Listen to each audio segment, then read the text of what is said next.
pourquoi Sade est si important pour nous tous. Et dans cette introduction, les premiers mots me semblent incarner à la fois l'intelligence d'Annie, sa culture, sa poésie, son regard incisif, et je voulais vous en lire un petit passage. Son style. Son verbe. Absolument.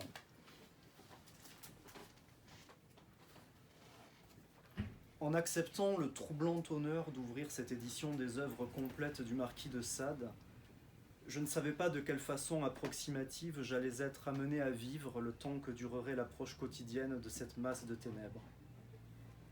Comment imaginer alors le vertige insistant qui, trop souvent, devait m'éloigner de là où je croyais me tenir? Comment concevoir, avant de l'avoir vécu, ce vertige bien réel dont la force me parut très vite être de reconduire brutalement la réflexion à son origine organique? Toujours est-il que l'horizon se brouilla brusquement pour prendre les couleurs d'une passion violente. Du moins je le crus. D'autant que la violence qui me possédait là trouvait d'abord à se nourrir de tous les prestiges de l'absence. Pendant plusieurs saisons, je fus ailleurs. L'œuvre de Sade était pourtant loin de m'être inconnue. Sa découverte, 20 ans auparavant, avait été pour moi un tel choc que je n'aurais jamais envisagé que sa relecture pût provoquer, chez qui que ce soit, un ébranlement de cette ampleur. Qu'y avait-il donc de changé ? Sans doute me trouvais-je dans la situation perturbante de devoir relire tout Sade. On sait avec quelle insistance Maurice Blanchot estimait que c'était la seule façon d'appréhender l'énigme de cette œuvre. Bien d'autres avaient, depuis lors, suivi son injonction afin de se représenter l'excès qui faisait la singularité de Sade.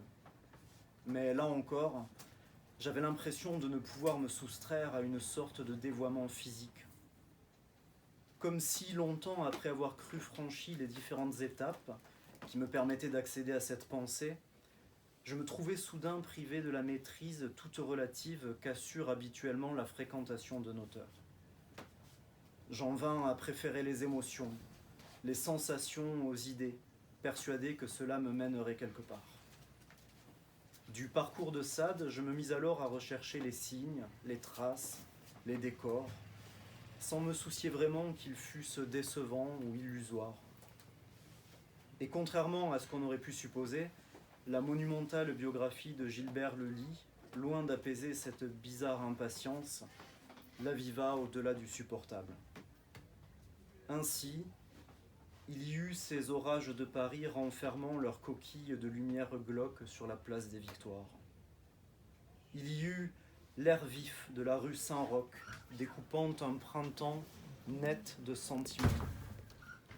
Il y eut ce début d'été blanc et frénétique, tremblant contre le ciel vide de la Coste.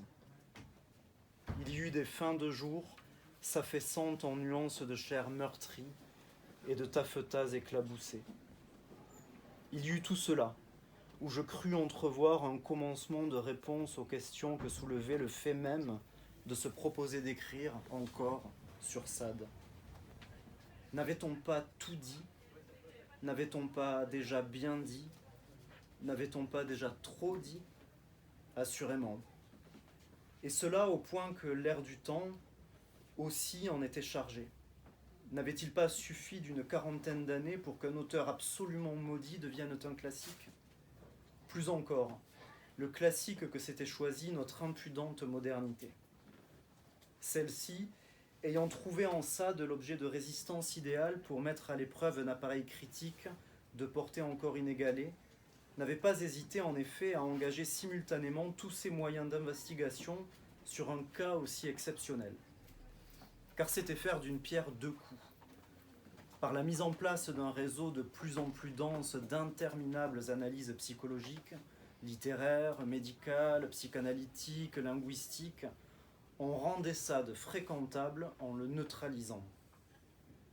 Et à partir d'un tel exemple, c'était tout le négatif qui devenait susceptible de subir le même traitement, puisque la figure de Sade s'élevait précisément là où perversion, déraison, réclusion déterminaient un lieu d'ombre que la rationalité triomphante ne visait qu'à investir.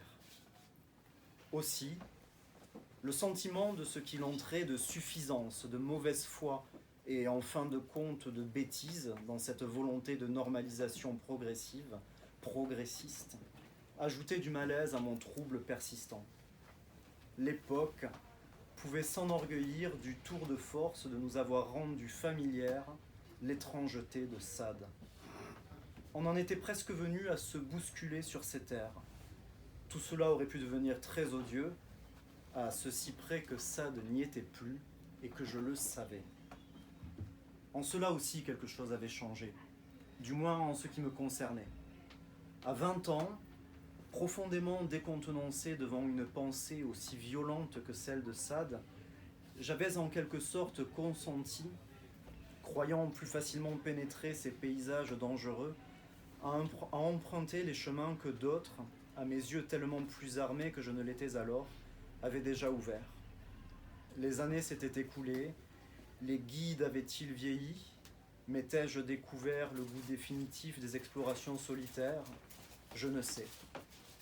Quoi qu'il en fût, je m'en serais voulu aujourd'hui de partager l'assurance suspecte de la plupart de mes contemporains, plus ou moins consciemment persuadés que Sade avait été l'occasion de réussir la transmutation du siècle, c'est-à-dire de réussir à transformer un monument d'obscurité en un monument de papier. Car c'était grâce à la notion d'écriture qu'on était parvenu à ce beau résultat. 20 années d'analyse textuelle aboutissaient à exclure Sade de lui-même, alors que 2 siècles de malédiction n'avaient eu pour effet que de l'exclure de la communauté des autres hommes. Le progrès était incontestable dans la dépossession d'une pensée que ne protégeait même plus l'aura du scandale. D'autant qu'on paraissait de plus en plus se plaire et se complaire à parler de Sade comme d'un absolu. Mais comme d'un absolu littéraire. Quelle tristesse, quelle dérision. Allait-on finir par prendre à cette glu l'aigle, mademoiselle? Merci.